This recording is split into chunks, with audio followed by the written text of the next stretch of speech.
ক্ষমার দৃষ্টিতে দেখবেন, নিতাই গৌর প্রেমানন্দে। তো আমাদের আজকে ক্লাসে পড়া ছিল কি, তেষাম শতত যুক্তানাম। কে কে পারি আমরা এখন? শিখেছো কেউ? আবার একটু পড়ি আমরা। এখন আমরা আজকে শ্লোকের 1 নম্বর শ্লোকে আমি আগে পূর্বাচরণা করেছি, আজকে আবার আমরা সেই আলোচনাটা করব। তো এখানে 10টা কোটেশন রয়েছে,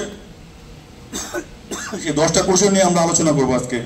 তো আমাদের টাইম হবে প্রায় 35 মিনিট বা 40 মিনিট। তারপরে আমাদের প্রভু আছে একটু কিছু বলবে আমাদের জন্মাষ্টমী সম্বন্ধে। তারপরে আমাদের একটা আছে আপনার কি হ্যাপি বার্থডে একটা অনুষ্ঠান রয়েছে, সেখানে আমরা তার কেক কাটবো সুন্দর ভগবত দিব্য আনন্দে, দিব্য কীর্তনের মাধ্যমে তার কি হবে, এই কেক কাটা হবে। তো সকলে দর্শন করবেন। আমরা তো সকলেই বাড়িতে কাটি, অনেক কিছু করি, আমাদের জীবনটাকে কি করি, নিজের বলে মনে করি। প্রকৃতির ক্রিয়া মানানি, গুণই ক্রিয়ানি সর্বস্ব, অহংকার বিমর আত্মা কর্ত অহমি ইতিমন্যতে। নিজেকে আমরা কর্তৃত্ব বিমান, আমরা কর্তা মনে করি, কিন্তু আসলে যে প্রকৃত কর্তা তাকে কিছু আমি বলি না।